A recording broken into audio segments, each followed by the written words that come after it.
राति 8 बजेको जनता समाचारमा तपाईलाई स्वागत छ। नमस्कार, म विभु श्रेष्ठ। नमस्कार, म अनिस्मा बस्नेत। सबैभन्दा पहिले प्रमुख समाचार। पार्टीलाई विधि र पद्धतिमा सञ्चालन गर्नुपर्नेमा नेकपा स्थायी समिति सदस्यहरूको जोड।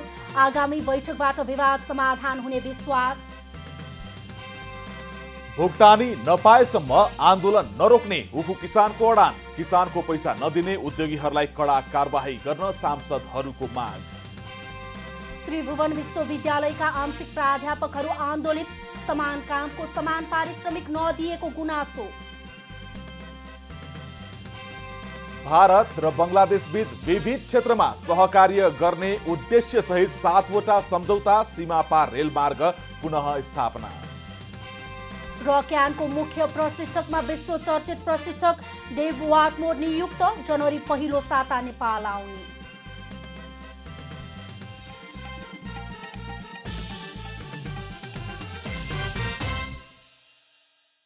अब पूरा समाचार।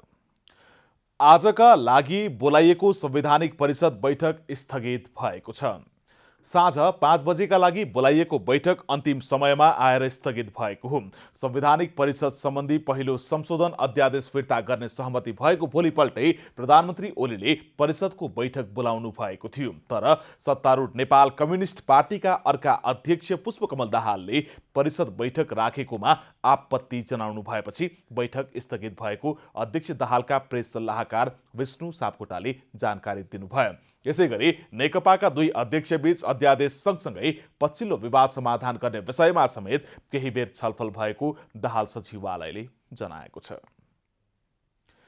नेपाल कम्युनिस्ट पार्टी नेकपाका स्थायी समिति सदस्यहरूले आगामी बैठकबाट पार्टीभित्रको विवाद समाधान हुने विश्वास व्यक्त गरेका छन्। दुवै अध्यक्षको प्रतिवेदनलाई छलफल गरी पार्टी र सरकारको कामलाई प्रभावकारी बनाउनु पर्नेमा अधिकांश सदस्यहरूले जोड दिएका छन्।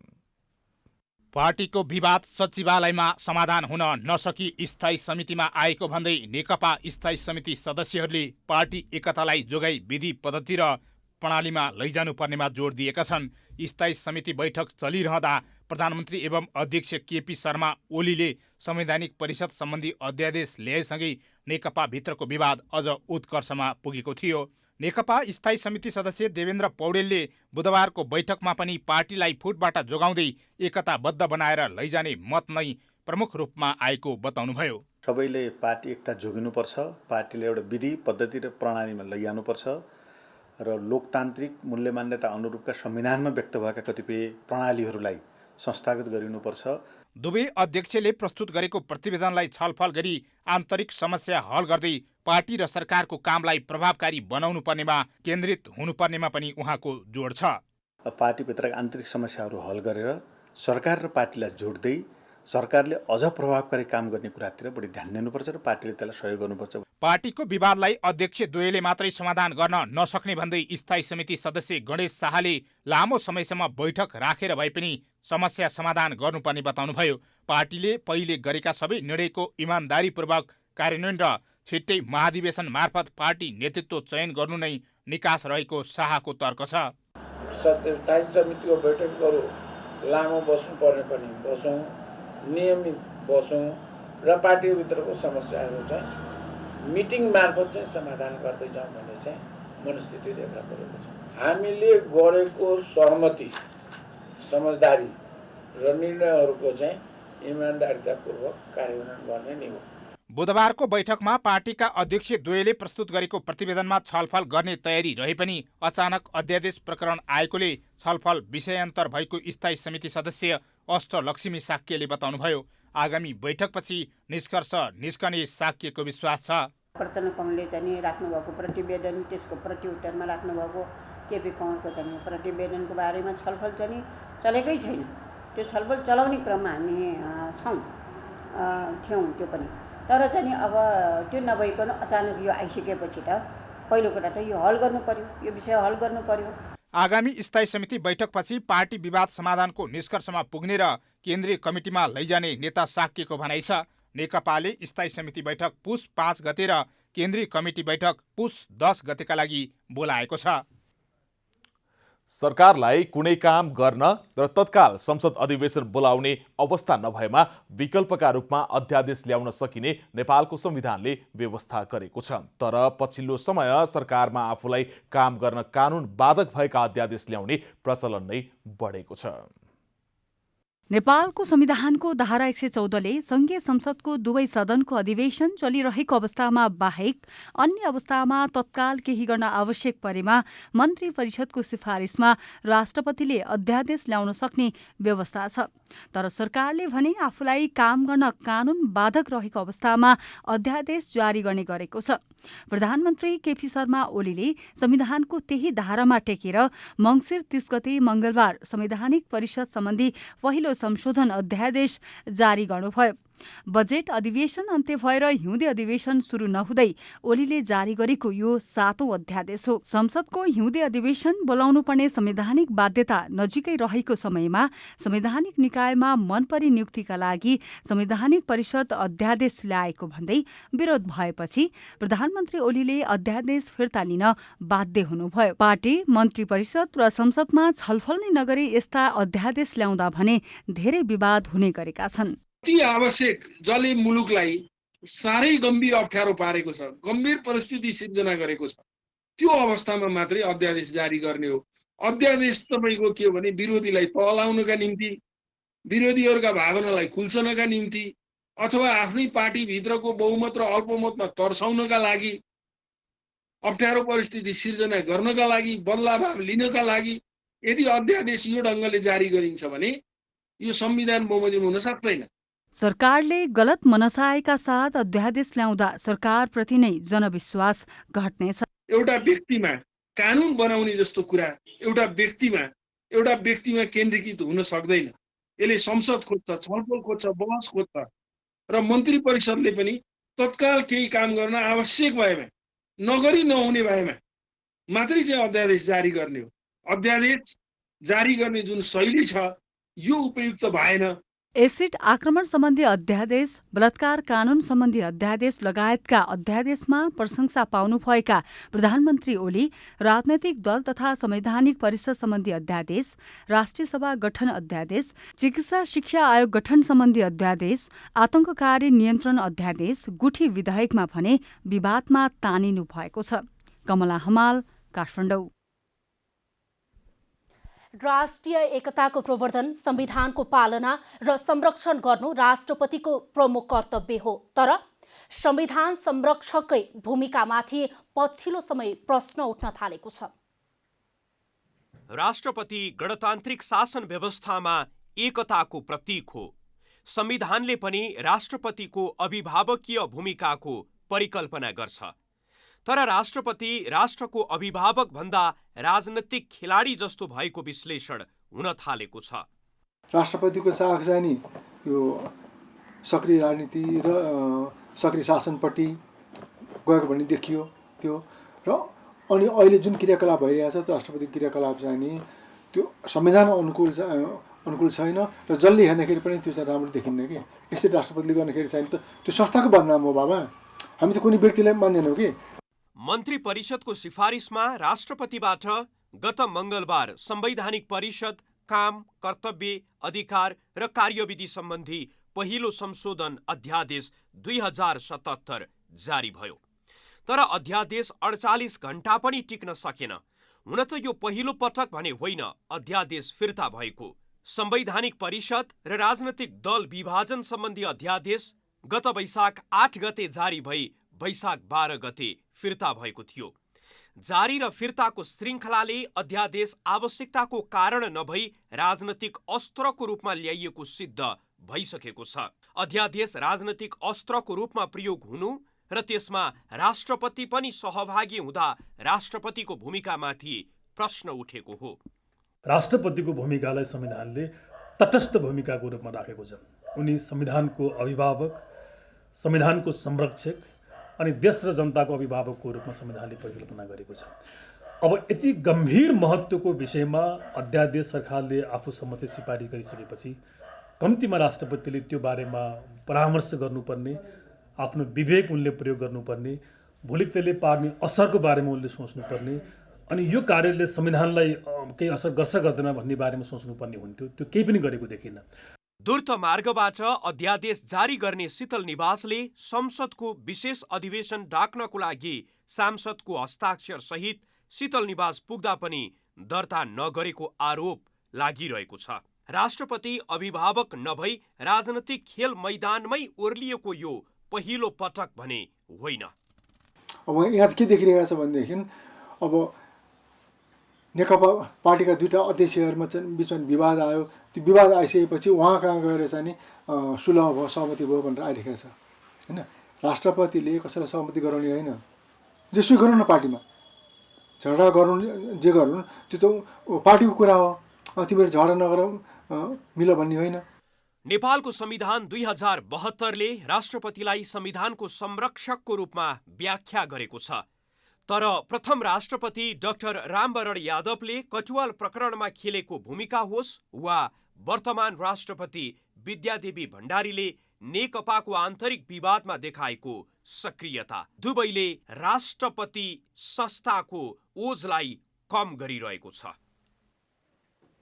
बाँकी बक्यौताको माग गर्दै राजधानीमा आन्दोलनरत उखु किसानले राज्य कोषबाट भए पनि आफ्नो भुक्तानी हुनुपर्ने अडान लिएका छन्। यता सरकारवालाहरूले भने किसानको मागमा सरकारले दोहोरो चरित्र देखाएको आरोप लगाएका छन्। गत आइतबारदेखि काठमाडौँको मैती घरमा आन्दोलनरत उखु किसान सङ्घर्ष समितिले सरकारले राज्य कोषबाट भए पनि आफूहरूको भुक्तानी पाउनुपर्ने अडान लिएका छन्। लामो समयदेखिको बक्यौताको माग गर्दै विभिन्न जिल्लाका किसानहरू राजधानी केन्द्रित आन्दोलन गर्दै आइरहेका छन्। सरकारले उखु किसानको भुक्तानी गराउन उद्योगीको जायजथा बेचेर किसानको पैसा दिलाउने आश्वासन र सहमति गरे पनि किसानहरूले अहिलेसम्म भुक्तानी पाउन सकेका छैन। सरकारले उद्योगीहरूलाई हिरासत लिने पत्र बनाए पनि कार्यान्वयन भने हुन सकेको छैन। सरकारको पहललाई किसानहरूले विश्वास गर्न सक्ने अवस्था नभएको सरकारवालाहरूको भनाइ छ। सरकारले कुन दिन आफ्नो राज्य कोषबाट, उनीहरूको थुप्रै राज्य कोषमा छ नि पैसा, 90 करोड दिन कुन ठुलो कुरा हो र राज्यलाई? यो जुन नाटक मञ्चन भएको छ नि, उद्योगी समात्ने, उद्योगीलाई के अरे पक्राउ पुलिस जारी गर्ने, यो काम त हामीले पेमेन्ट गराएर यहाँबाट घर पठाइदिएर हामी आफ्नो खेतमा गएर उखु काट्थ्यौँ र यहाँ उद्योगहरूले समातेर त्यो पैसा निकाल्न पाए त राज्यसँग त विभिन्न संयन्त्रहरू छ, राज्यले निकाल्न सक्छ। उखु किसानको आन्दोलनमा समर्थन गर्न विभिन्न सङ्घ संस्था, नागरिक अगुवा र राजनीतिक दलहरू अघि बढेका छन्। आन्दोलनमा समर्थन जनाइएको तराई मधेस राष्ट्रिय परिषदका अध्यक्ष विकास ठाकुरले सरकारले उद्योगीहरूको जायजथा बेचेर भए पनि भुक्तानी दिन सक्ने अवस्था रहेको बताउनु भएको छ।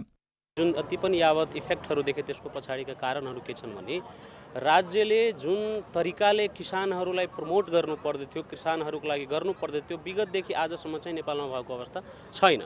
त्यसको पछाडिको कारण के छ भने यो सत्ता र राज्य सत्ता तपाईको बिचौलियाहरूको चङ्गुलमा परेको अवस्था छ र त्यो बिचौलियाबाट ननिस्केपछि जनताले र त्यसमा पनि किसानहरू मारमा परिरहन्छ। किसान आन्दोलनको समर्थनमा सडकमा नाटक समेत मञ्चन गरिएको थियो। करिब 90 करोड भुक्तानीको माग गर्दै किसानहरू आन्दोलनमा उत्रिएका छन्। क्यामेरामा प्रदीप मानसिंहका साथमा शिव अधिकारी यदुवंशे, काठमाडौँ। सांसदहरूले उखु किसानको पैसा नदिने उद्योगीहरूलाई कडा कारवाही गरी पैसा असुल गर्नुपर्ने बताएका छन्। उद्योगबाट आमदानी गरेको रकम अन्य व्यवसायमा लगानी गर्ने तर किसानलाई पैसा नदिने उद्योगीलाई ब्याजसहितको रकम तिराउनुपर्ने सांसदहरूको माग छ। संघीय संसदको प्रतिनिधि सभा अन्तर्गतको उद्योग तथा वाणिज्य र श्रम तथा उपभोक्ता हित समितिको बिहीबारको बैठकमा बोल्दै सांसदहरूले उद्योगीलाई कारबाही गरी उखु किसानको बक्यौता रकम तिराउनु पर्ने बताएका छन्। बैठकमा नेपाली काङ्ग्रेसका सांसदहरूले उखु उद्योगबाट आमदानी गरेको रकम अन्य व्यवसायमा लगानी गर्ने तर किसानलाई पैसा नदिने उद्योगीलाई ब्याजसहितको रकम तिराउनु पर्ने बताएका छन्। माननीय मन्त्रीज्यूले यो हाम्रो सरकारको एउटा सफलता पनि हुन्छ र उखु किसान व्यवसायहरूलाई ब्याज तिर्नुपर्ने कुरामा पनि र तपाईँहरूले चाहिँ महत्त्वपूर्ण भूमिका ब्याज तिर्नुपर्छ। यो शशिकान्त अग्रवालजीलाई पनि मेरो प्रश्न हो, तपाईँहरू ब्याज तिर्न तयार हुनुहुन्छ कि हुनुहुन्न? तपाईँहरूले अरू व्यवसायहरूलाई पनि प्रेरणा गर्नुपर्छ र ब्याज उखु किसानको ब्याज पनि तिर्नुपर्छ। जनता समाजवादी पार्टी नेपालकी सांसद अमृता देवी अग्रहरीले 1 वर्ष पहिला पनि उखु किसानको आन्दोलन भएको स्मरण गर्दै त्यति बेला सरकारलाई निर्देशन दिएको भए पनि सरकारले मौनता साधेको आरोप लगाउनुभयो। राज्यले उखु किसानको समस्या र चिनी मिललाई प्राथमिकताका साथ हेर्नुपर्ने पनि बताउनुभयो। 1 वर्ष पहिला पनि हामी कतिचोटि यो उखुको विषयमा छलफल गर्यौं। छलफल गरेर निर्णय पनि भयो, राज्यलाई निर्देशन पनि गरियो। तर राज्यले किन मौनता साध्यो अझसम्म चाहिँ हामीले बुझ्न सकेका छैनौँ। यदि उखु किसानलाई चाहिँ संरक्षण हामीले दिएनौँ भने, राज्यले दिएन भने, त्यो हामी कुनै हालतमा त्यो चिनी मिल बचाउन सक्दैनौँ। नेपाल कम्युनिस्ट पार्टी नेकपाका सांसद कृष्ण कुमार श्रेष्ठले उखु किसानमाथि अत्याचार भएको भन्दै उद्योगीहरूलाई केही घण्टा समय दिएर पक्राउ गर्नुपर्ने बताउनुभयो। गोदाममा चिनी पनि छैन अरे, चिनी त बेचिसक्नु भयो नि, त्यो पैसा खै त? यो अत्याचार भयो क्या किसानहरूलाई। त्यस कारणले गर्दाखेरि अब यो दिनको कुरै होइन, अब घण्टाभित्रमा सारा चाहिँ नेपाल पुलिस लगाउनु पर्ने कि को लगाउनु पर्ने हो, घण्टाभित्रमा यो चाहिँ समातेर होइन। अब पहिलो कुरो त अब यहाँ फेरि हाम्रो प्रकाश मान्यज्यूले अभ्याससहितको कुरा गर्नुभयो, पहिला सामा दिलाउँ। सांसदहरूले उखु किसानको समस्या दीर्घकालमा नआउने गरी समाधान गर्न समेत माग गरेका छन्। उनीहरूले अहिलेको समस्या तत्काल समाधान गरी किसानहरूलाई घर फर्किने वातावरण बनाउनु पर्नेमा जोड दिएका छन्। यसैबीच संघीय संसदको उद्योग वाणिज्य र श्रम तथा उपभोक्ता हित समितिले उखु किसानको भुक्तानी 7 दिनभित्र गराउने व्यवस्था गर्न सरकारलाई निर्देशन दिएको छ। समितिको बिहीबार सिंहदरबारमा बसेको बैठकले 7 दिनभित्रमा उखु किसानको सबै भुक्तानी गराउने व्यवस्था गर्न उद्योग वाणिज्य तथा आपूर्ति मन्त्रालयलाई निर्देशन दिएको हो। समितिका सभापति विमल प्रसाद श्रीवास्तवले उखु कृषकलाई 7 दिनभित्र भुक्तानी गराउने काम सम्पन्न गरी सोको विवरण समितिमा उपलब्ध गराउन निर्देशन दिनुभयो। उखु कृषकहरूको भुक्तानी 7 दिनभित्र उद्योग मन्त्रालयले उखु कृषकहरूलाई भुक्तानी गराउने व्यवस्था गर्ने र सोको प्रगति विवरण सहित त्यो अर्को हप्ता यो समितिलाई जानकारी गराउने है। दोस्रो, श्रम मन्त्रालयले श्रमिकहरूका विषयमा अस्थलगत अध्ययन गरी ती श्रमिकहरूले पाउनुपर्ने सुविधाहरू, उसका तलबहरू, पारिश्रमिकहरू के कति पाए के कति पाएनन्, सोको आवश्यक छानबिन गरी आवश्यक कारबाही समेत गरी 15 दिनभित्र यो समितिमा प्रतिवेदन पेश गर्ने। यस्तै समितिको बैठकले देशभरका श्रमिकहरूले पारिश्रमिक पाए नपाएको सम्बन्धमा अनुगमन र कारबाही गरी 15 दिनभित्रमा समितिमा प्रतिवेदन पेश गर्न श्रम, रोजगार तथा सामाजिक सुरक्षा मन्त्रालयलाई निर्देशन दिएको छ। यता उद्योग वाणिज्य तथा आपूर्ति मन्त्री लेखराज भट्टले उखु किसानको भुक्तानी नदिने उद्योगीलाई कारबाही नगर्न दबाव दिन नेताहरूको फोन आउने गरेको बताउनु भएको छ। उद्योग वाणिज्य र श्रम तथा उपभोक्ता हित समितिको बिहीबारको बैठकमा मन्त्री भट्टले ट्विटरमा किसानलाई न्याय दिनुपर्छ भनेर लेख्ने नेताहरूबाटै उद्योगीलाई गिरफ्तार नगर्न भन्दै फोन आएको बताउनु भएको हो। उहाँले सामाजिक सञ्जालमा न्यायको वकालत गर्ने तर मन्त्रीलाई फोन गरेर कारबाही नगर भन्ने द्वैत चरित्र देखाउने प्रवृत्तिले समस्या भएको बताउनु भयो। मैले ट्विटर हेरेँ, निकै नेताहरूको है किसानले न्याय पाउनुपर्छ भनेर लेखेको छ। अनि तिनै नेताले फोन गरेर ल त्यो उद्योगीलाई गिरफ्तार गर्नुहुन्न। यो खालको क्यारेक्टरले पनि समस्या हल गर्नमा बाधक बने क्या। उहाँले उद्योगीहरू जो भए पनि मन्त्रालयले कारबाहीका लागि कानुनी प्रक्रिया अगाडि बढाएको बताउनु भयो। उद्योगीको संरक्षण र विकास गर्ने काम उद्योग मन्त्रालय अन्तर्गत पर्ने, तर कुनै उद्योगीले अन्याय गर्छ भने त्यसलाई छाड्न नमिल्ने पनि मन्त्री भट्टले प्रश्न पार्नुभयो।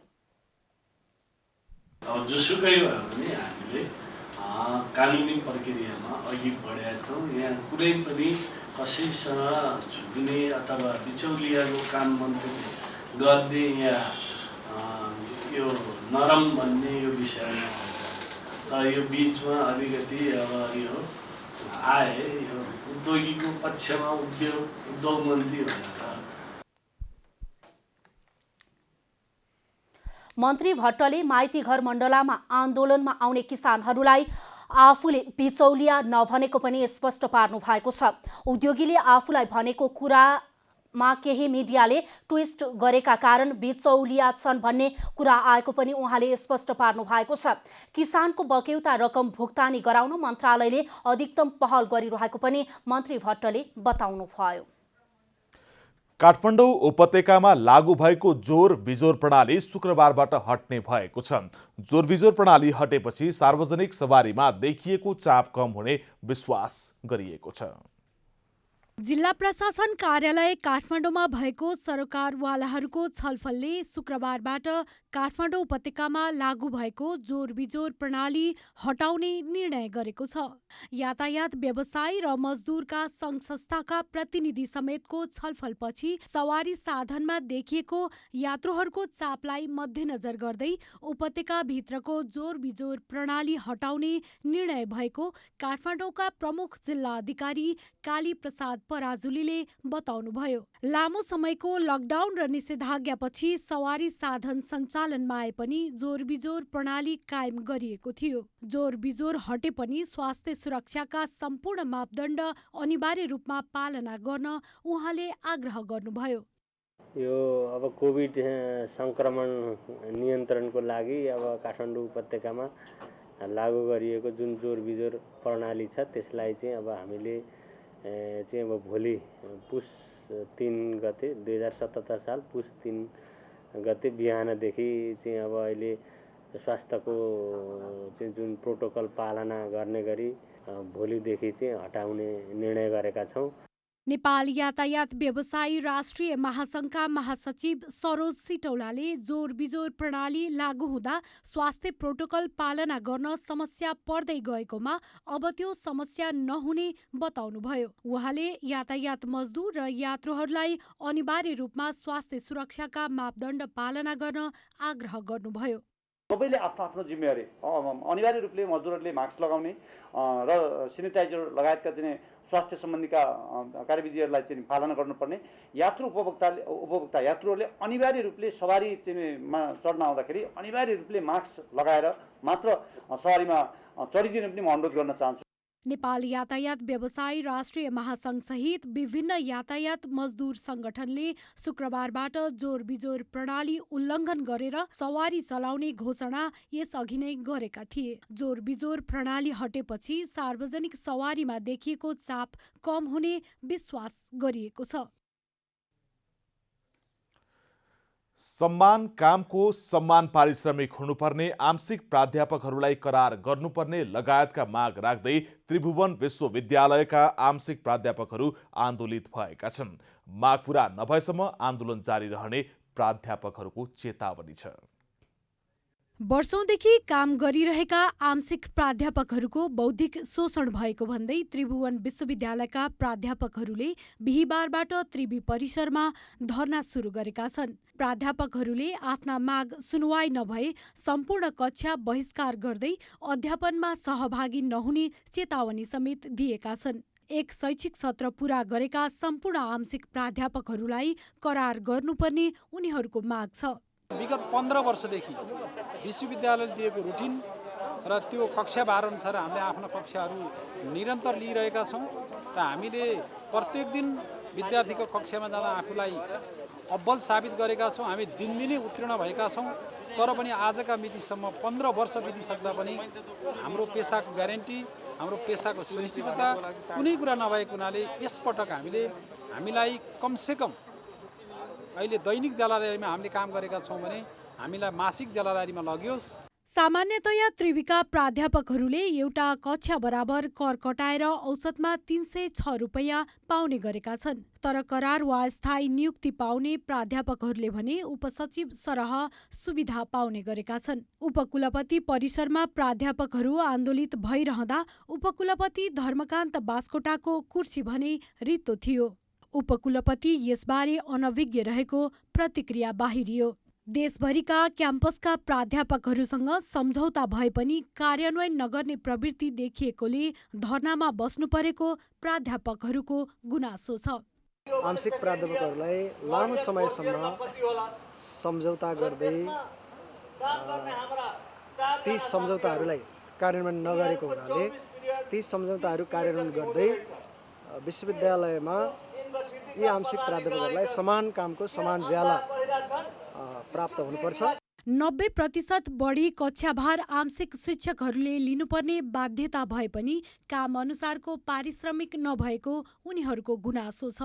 बेला बेलामा पदाधिकारीहरू परिवर्तन भइराख्ने, 90% भन्दा बढी कक्षाभार चाहिँ आंशिकहरू लिने, यस्ता विषयहरू जुन आएका छन् त्यसैको रूपमा चाहिँ हामीले समान कामको समान ज्याला भनेर हामीले चाहिँ आफ्नो माग राख्दै हामी चाहिँ लडाइँ लड्दै त्यसको विरुद्धमै आज हामी यहाँ जम्मा भएका हौँ।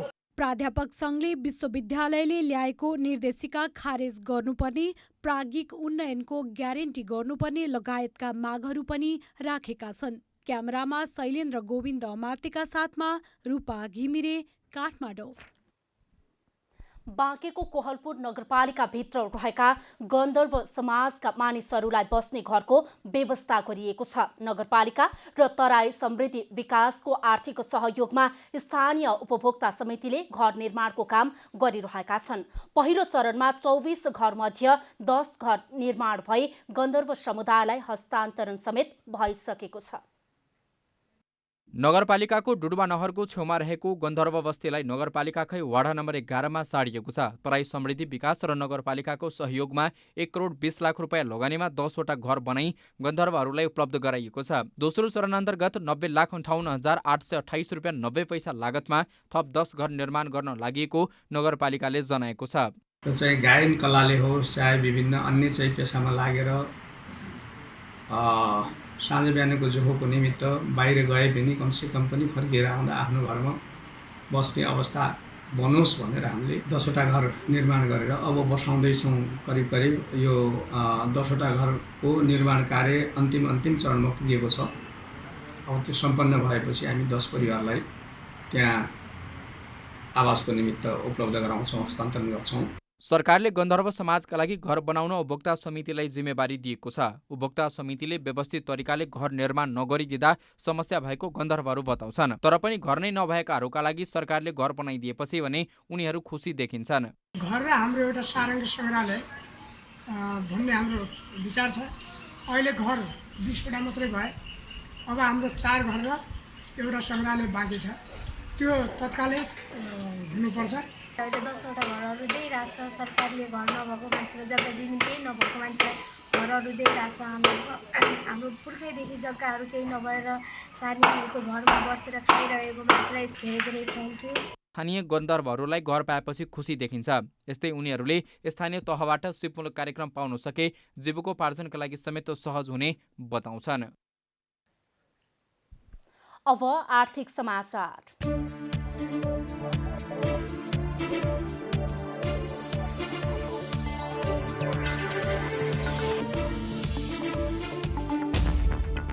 कोरोनाबाट प्रभावित उद्योगी तथा व्यवसायीले ऋण तिर्न नसकेको खण्डमा आगामी असार मसान्तसम्म ब्याङ्क तथा वित्तीय संस्थाले कालो सूचीमा राख्न नपाउने भएका छन्। नेपाल राष्ट्र ब्याङ्कले ब्याङ्क तथा वित्तीय संस्थालाई एकीकृत निर्देशन दिँदै कोभिड-19बाट प्रभावित व्यवसायीले ब्याङ्क तथा वित्तीय संस्थाबाट लिएको ऋण तिर्न नसकेमा आगामी असार मसान्तसम्म कालो सूचीमा पर्नबाट रोकिने भएको हो। केन्द्रीय ब्याङ्कले चालु आर्थिक वर्षको मौद्रिक नीतिको त्रैमासिक समीक्षामा गरेको नयाँ व्यवस्था अनुसार एकीकृत निर्देशिका जारी गर्दै उक्त व्यवस्था गरेको हो। कोरोनाबाट प्रभावित ऋणीको हकमा 6 महिना वा सोभन्दा कम अवधिको ब्याज बक्यौता रहेको अवस्थामा कालो सूचीमा समावेश गर्ने प्रक्रियाको समय सीमा बढाइएको हो। राष्ट्रिय वाणिज्य ब्याङ्क र राष्ट्रिय युवा परिषद बीच युवालाई उद्यमशीलता विकास र वित्तीय साक्षरताको तालिम सञ्चालन गर्ने सम्बन्धी सम्झौता भएको छ। सम्झौता पत्रमा ब्याङ्कका प्रमुख कार्यकारी अधिकृत किरण कुमार श्रेष्ठ र राष्ट्रिय युवा परिषदका कार्यकारी उपाध्यक्ष माधव प्रसाद ढुङ्गेलले हस्ताक्षर गर्नुभएको छ। सम्झौतापछि परिषदले प्रत्येक प्रदेशका 5वटा पालिका स्तरमा 35 समूहमा 16 देखि 40 वर्षसम्मका युवाहरूलाई उद्यमशीलता विकासको लागि उद्यमशीलता विकास र वित्तीय साक्षरता कार्यक्रम सञ्चालन गरी तालिम प्राप्त व्यक्तिलाई कर्जाको लागि ब्याङ्कमा सिफारिस गर्नेछ। सोही उद्यमीहरूलाई ब्याङ्कले नियमअनुसार सहुलियतपूर्ण कर्जा अन्तर्गत कर्जा लगानी गर्नेछ। सम्झौता कार्यक्रममा ब्याङ्कका प्रमुख कार्यकारी अधिकृत श्रेष्ठले उद्यमी बन्न चाहने युवा र ब्याङ्क बीचको खाडल यो सम्झौतापछि हट्ने बताउँदै लाखौं युवाहरू उत्पादनसँग जोडी स्वरोजगार बन्ने बताउनुभयो। परिषदका उपाध्यक्ष ढुङ्गेलले तालिमले युवालाई व्यवसाय र सिप विकासको ज्ञान दिने हुँदा ब्याङ्कको कर्जा दुरुपयोग हुने जोखिम घट्ने बताउनुभयो। अब खेलकुद समाचार।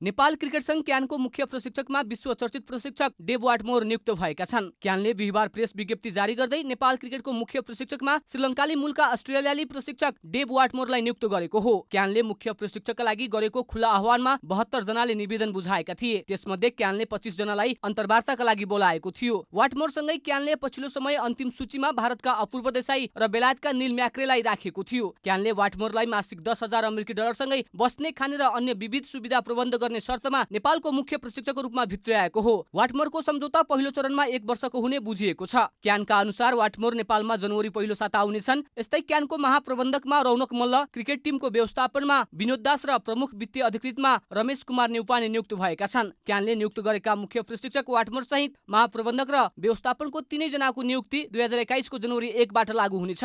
को हुन् डेभ वाटमोर? वाटमोरले अस्ट्रेलियाको राष्ट्रिय क्रिकेट टोलीबाट 7 टेस्ट र एउटा एकदिवसीय खेलेका छन्। 66 वर्षीय वाटमोरसँग विभिन्न टेस्ट राष्ट्रको प्रशिक्षक सम्हालेको अनुभव छ। श्रीलङ्काले वाटमोरको प्रशिक्षणमा 1996 मा भारत, पाकिस्तान र श्रीलङ्काले संयुक्त रूपमा आयोजना गरेको विश्वकपमा श्रीलङ्कालाई मेडल उपाधि दिलाउन सफल भएका थिए। उनले 1995 देखि 1997 सम्म श्रीलङ्काको राष्ट्रिय क्रिकेट टोलीको मुख्य प्रशिक्षकको रूपमा कार्यरत उनले पुनः 1979 देखि 2003 सम्म श्रीलङ्काको प्रशिक्षकको रूपमा काम गरेका थिए। यस्तै पाकिस्तान क्रिकेटको प्रशिक्षकको रूपमा 2012 देखि 2014 सम्म काम गरेको अनुभव भएका उनले बंगलादेशलाई पनि 2003 देखि 2007 सम्म प्रशिक्षण दिएका थिए। उनको प्रशिक्षणमा बंगलादेशले अन्तर्राष्ट्रिय क्रिकेटको यात्रालाई एक छुट्टै उचाइमा पुर्याएको थियो। यसपछि 2014 देखि 2016 सम्म जिम्बाब्वे क्रिकेटको प्रशिक्षण समेत सम्हालेका उनले विभिन्न फ्रेन्चाइजी क्रिकेट टिमको प्रशिक्षकको रूपमा समेत काम गरिसकेका छन्। पूर्व अस्ट्रेलियन क्रिकेटर तथा श्रीलङ्कालाई 1996 को विश्वकप उपाधि दिलाएका प्रशिक्षक वाटमोरले पाकिस्तान, बंगलादेश र जिम्बाब्वे क्रिकेट टिम तथा आइपिएलमा कोलकाता नाइट राइडर्स टिमको प्रशिक्षकको जिम्मेवारी सम्हालिसकेका छन्। भारतलाई 2007 को विश्वकपमा बंगलादेशले पराजित गर्दा वाटमोर नै प्रशिक्षक थिए भने सोही वर्ष बंगलादेशले पहिलो टेस्ट जित्दा अस्ट्रेलिया र दक्षिण अफ्रिकालाई पराजित गर्दा पनि उनै नै प्रशिक्षकको जिम्मेवारीमा थिए। पाकिस्तान क्रिकेट टिममा समेत सबैभन्दा उत्कृष्ट प्रशिक्षकको नाम लिँदा यिनै वाटमोरको नाम अग्रसूचीमा आउने गरेको छ। यसबाहेक वाटमोरले भारतको अन्डर 19 टिमलाई समेत 2008 मा विश्वकप जिताएको अनुभव पनि जोडिन्छ। उक्त टिमका कप्तान अहिलेका विश्व नम्बर 1 खेलाडीको रूपमा रहेका विराट कोहली थिए।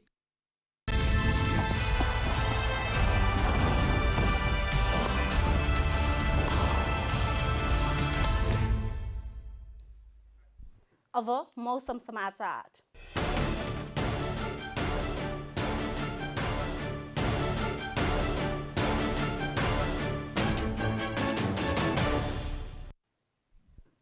प्रदेश नम्बर 1 र गण्डकी प्रदेशका पहाडी भूभागहरूमा आंशिक बदली रही बाँकी भूभागमा मौसम सामान्यतया सफा रहनेछ।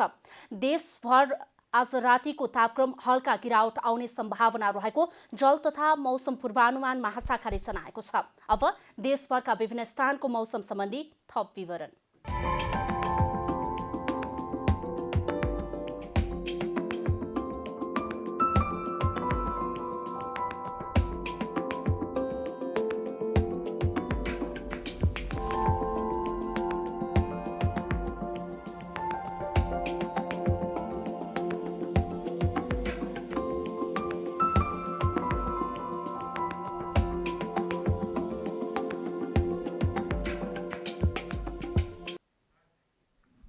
अन्त्यमा आजको डायरी। आजका लागि बोलाइएको संवैधानिक परिषद बैठक स्थगित भएको छ। साँझ 5 बजेका लागि बोलाइएको बैठक अन्तिम समयमा आएर स्थगित भएको हो। संवैधानिक परिषद सम्बन्धी पहिलो संशोधन अध्यादेश फिर्ता गर्ने सहमति भएको भोलिपल्ट प्रधानमन्त्री ओलीले परिषदको बैठक बोलाउनु भएको थियो। बाँकी बक्यौताको माग गर्दै राजधानीमा आन्दोलनरत उखु किसानले राज्य कोषबाट भए पनि आफ्नो भुक्तानी हुनुपर्ने अडान लिएका छन्। यता सरकारवालाहरूले भने किसानको मागमा सरकारले दोहोरो चरित्र देखाएको आरोप लगाएका छन्। गत आइतबारदेखि काठमाडौँको माइती घरमा आन्दोलनरत उखु किसान संघर्ष समितिले सरकारले राज्य कोषबाट भए पनि आफूहरूको भुक्तानी गरिदिनुपर्ने अडान लिएका छन्। संघीय संसदको उद्योग वाणिज्य र श्रम तथा उपभोक्ता हित समितिले उखु किसानको भुक्तानी 7 दिनभित्र गराउने व्यवस्था गर्न सरकारलाई निर्देशन दिएको छ। समितिको बिहिबार सिंहदरबारमा बसेको बैठकले 7 दिनभित्र उखु किसानको सबै भुक्तानी गराउने व्यवस्था गर्न उद्योग वाणिज्य तथा आपूर्ति मन्त्रालयलाई निर्देशन दिएको हो। युरोपियन युनियन EU का 27 राष्ट्रले एकै दिन कोरोना भाइरस विरुद्धको खोप अभियान सुरु गर्ने भएका छन्। EU राष्ट्रबीच एकताको सन्देश दिन पनि खोप अभियान एकै दिन सुरु गर्न लागि युरोपियन कमिसनले जनाएको छ।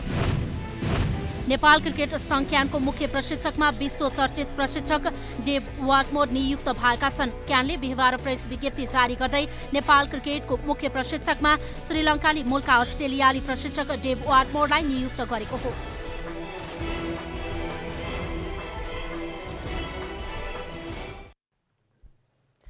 जनता समाचार अहिलेलाई यति नै। जनताद्वारा जनताका लागि प्रसारित जनता टेलिभिजनका कार्यक्रमहरू युट्युब, ट्विटर, फेसबुक र हाम्रो वेबसाइट जनतासमाचार.com मा पनि पढ्न र हेर्न सक्नुहुनेछ। सूचनामा तपाईको सहभागिता, समयमा समाचार हाम्रो प्रतिबद्धता। कोरोना भाइरसको संक्रमणबाट बच्न नियमित रूपमा हात धुऔं, भिडभाडबाट टाढै रहौं। नमस्कार।